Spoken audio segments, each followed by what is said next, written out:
Okay, if you clicked on this video, then you're looking to share your game clips through Xbox Game Bar. In order to do that, you want to make sure that you are in the game that you want to record.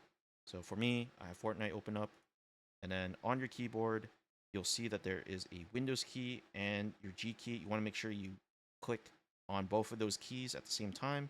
Sometimes the Windows key is also called the Option key.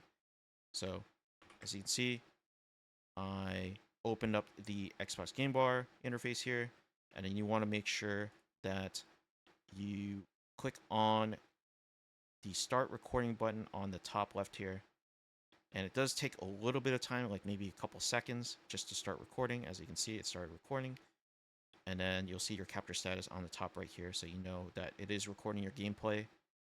Once you have finished recording your gameplay, you can click on the stop recording button here, and then you'll see a pop-up saying a game bar game clip recorded. So that means that the Xbox Game Bar has recorded your clip.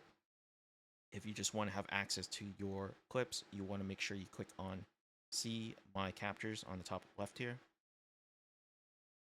And then as you can see, you open up the gallery.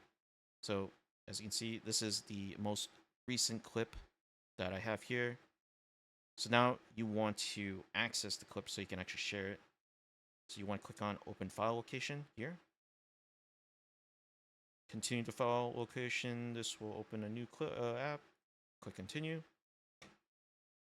And this should open up a window for your captures folder. You want to make sure that the clip's in there.